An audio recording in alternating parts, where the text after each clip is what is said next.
So, I want to start with a question that I think most of us have either asked ourselves or had asked to us by someone who meant well. Why can't you just do both? Like, why can't you go out with your friends on Friday, travel when you feel like it, not stress every time you spend money, and somehow also be building this massive investment portfolio, growing your savings, stacking assets, setting yourself up so that by 35 you're not panicking? Why does it feel like every time you try to do one of those things, the other one suffers? And the frustrating part isn't even that it's hard, it's that nobody can give you a clean answer. Some people say, you're just not disciplined enough. Some people say, you're only young once, enjoy it. Some people say, invest in yourself. And then some guy on the internet says he did all of it at 24 and bought a Lambo. And you're sitting there like, okay, what actually is true? That's what I want to get into today. And I'm going to keep this as simple as I possibly can. We're not going to talk about compound interest formulas or investment strategies. We're going to talk about why this tension exists in the first place. Like, actually why. Because most explanations skip that part. And here's my honest take. This isn't a willpower problem. It's not a discipline problem. It's not even really a money problem. It's a design problem. The situation is built in a way that makes both things genuinely hard to do simultaneously, and until you understand the specific reasons why, you'll just keep blaming yourself for something that isn't entirely your fault. All right, let's get into it. Number one, the time-money problem is actually a real law, not just a saying. There's this thing that people say, time is money, and we all nod along like, yeah, okay, sure. But I don't think most people actually stop to feel what that means. Here's the simplest version I can give you. Imagine you have a backpack, and that backpack can only hold so much stuff. Every single day, you wake up, and that backpack is filled with the same amount of space. Let's call it 24 hours. That's your daily budget. And here's the problem. Everything you want to do costs space in that backpack. Sleeping takes space. Working takes space. Exercising, eating, commuting, cooking, all of it is taking space out of that backpack every single day. Now, building wealth, actually building it, not just talking about it, requires you to put a massive amount of your backpack space into work, into a second job, a side hustle, a skill you're developing, a business you're building. It doesn't matter what the vehicle is. It costs time, a lot of it. And enjoying your 20s, like genuinely, meaningfully enjoying them, also costs time. Traveling costs time, deep friendships cost time, dates cost time, hobbies cost time, rest costs time. The kind of fun that actually makes you feel like you lived, not just Instagram fun, but real, fulfilling fun, requires you to be present and available. Both things are true. Both things cost from the same backpack, and the backpack has a fixed size. This is why the tension isn't a personality flaw. It's math. You literally cannot spend the same hour in two different places. And in your 20s specifically, you're usually starting from the bottom, which means building wealth requires disproportionately more time than it will later. So you're not working with a surplus, you're working with a deficit from the jump. Number two, you don't actually know who you are yet, and that costs an enormous amount of money. This one sounds a little bit mean when I say it out loud, but stick with me because I'm including myself in this. When you're in your 20s, you are in the middle of the most expensive experiment of your life, figuring out who you are. And experiments cost money. Failed experiments cost even more. Think about it. You try a gym membership. You don't go, you cancel it. You buy equipment for a hobby you picked up online, you drop it in 6 months. You move to a new city because you thought you wanted that life, you realize 2 years later you actually hate it. You date the wrong person, take the wrong job, say yes to the wrong apartment, pick the wrong friend group. All of that is normal. All of that is how humans figure themselves out. But all of it also has a price tag.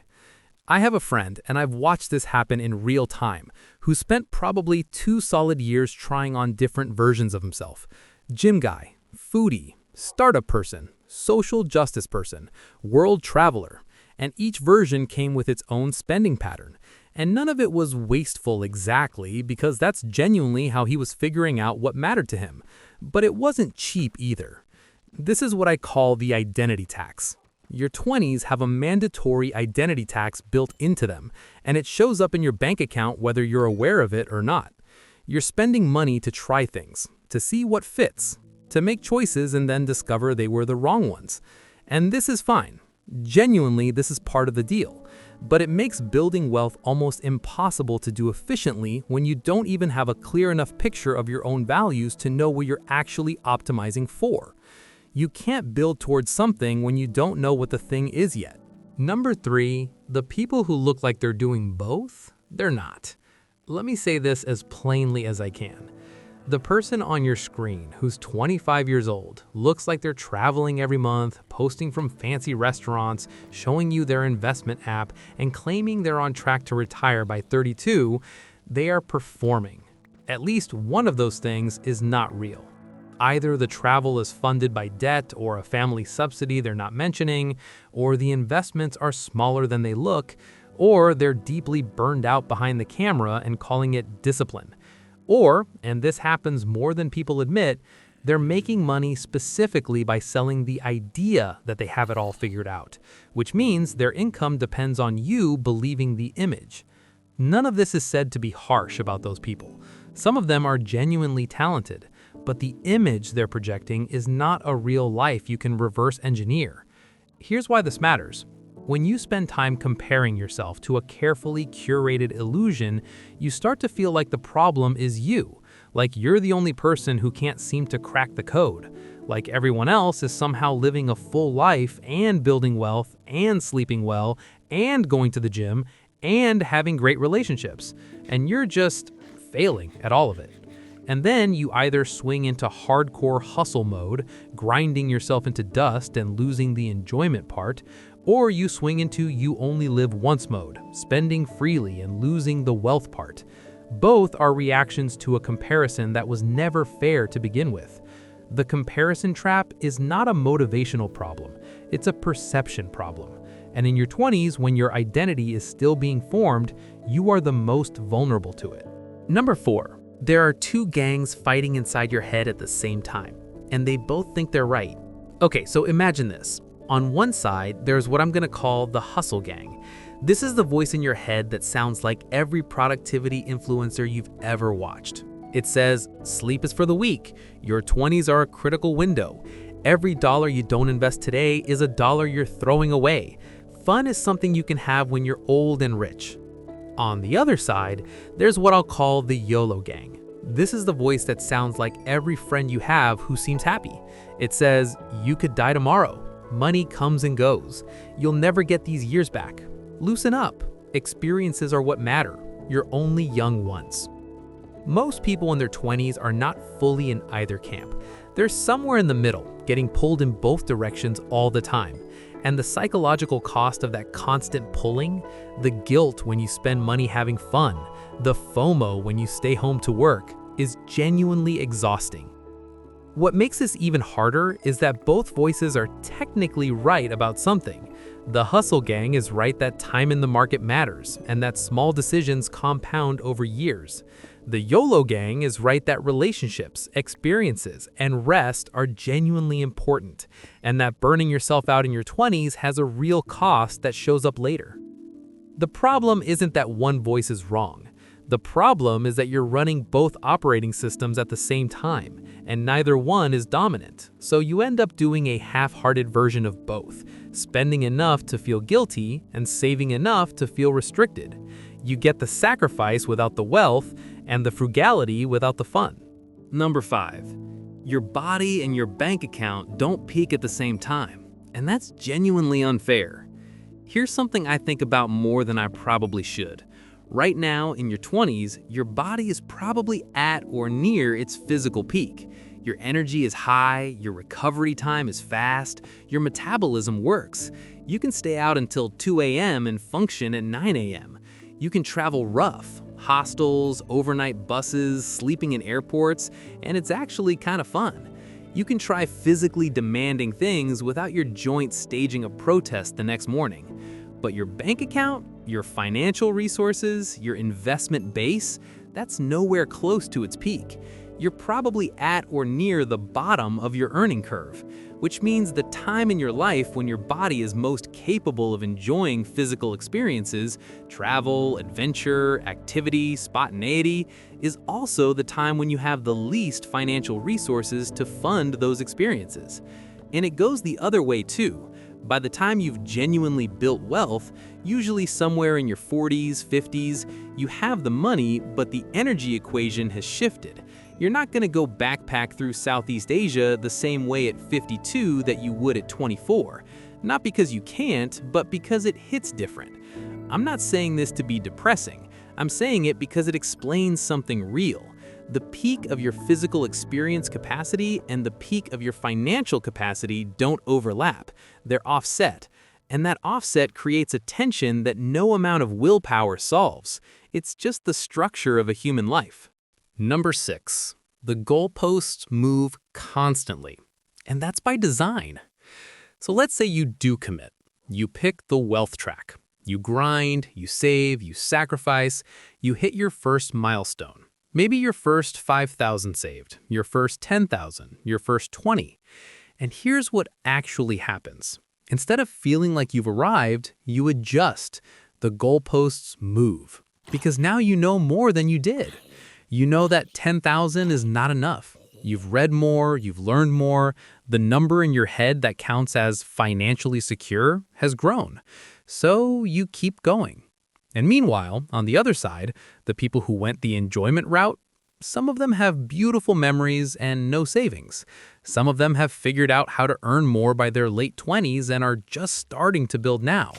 And you're not sure which version is actually winning. This is what economists sometimes call hedonic adaptation, but I just call it the moving target problem. We are genuinely bad as humans at deciding when we have enough. And in our 20s, when we're also comparing ourselves upward constantly and watching people further along the path than us, that enough number keeps getting recalibrated higher. Which means even the wealth path doesn't feel satisfying while you're on it. You're sacrificing enjoyment now for a future that, when you get there, might just feel like the starting line for the next goal. That realization, when it hits, is genuinely demoralizing. Number 7, what nobody tells you about the actual cost of getting rich young. I want to be real about something here, because I think this part gets skipped a lot. The people who do build real wealth in their 20s, and some people genuinely do, this isn't impossible, the ones who actually pull it off, they usually pay a price that doesn't get talked about as much as the success does. Relationships that didn't survive the obsession. Friendships that drifted because they were always too busy. Health problems that showed up from stress and neglect. A period of deep isolation where the only thing they were close to was their work. A version of themselves in their late 20s or early 30s looking back at photos from earlier in the decade, wondering where those years went. And I'm not saying this to scare anyone off from ambition. I'm saying it because the honest picture of getting rich in your 20s very often includes that stuff. It doesn't always appear in the highlight reel, but it's usually in the footnotes. So when someone says, "Why can't you just do both?" the real answer is sometimes some people do try to do both, and the attempt itself has a cost that we don't calculate up front. So what actually helps? Okay, here's where I want to land, and I'm going to keep this honest rather than inspirational. There's no magic framework that makes this tension disappear. It's real. The trade-offs are real. Anyone who tells you otherwise is probably selling something. But there are a few things that actually seem to matter. The first one is clarity over optimization. The people I've seen navigate this most gracefully in their 20s aren't the ones who perfectly optimized every dollar or perfectly maximized every experience. They're the ones who got clear early on about what they actually cared about, specifically, and then made decisions from that clarity rather than from comparison or guilt. When you know your own values, the trade-offs become actual choices instead of constant second-guessing. The second one is that the goal doesn't have to be both at the same time. It can be both across time. Some phases of your 20s can lean harder toward building. Some can lean harder toward living. The tension doesn't have to be resolved in every single week. Seasons work. And the third one, and this one I think gets underrated, is that getting good at the basics matters more than chasing advanced strategies. Most people in their 20s aren't losing the wealth game because they picked the wrong stocks. They're losing it because they haven't locked in the boring fundamentals, living below their means, not inflating their lifestyle every time income goes up, understanding where their money actually goes. None of that is glamorous. All of it works. The tension between enjoying your 20s and building wealth is real. It's structural. It's not your fault that it's hard. But knowing why it's hard is actually the first step to making clearer decisions inside it. And that's about as honest as I can be about this.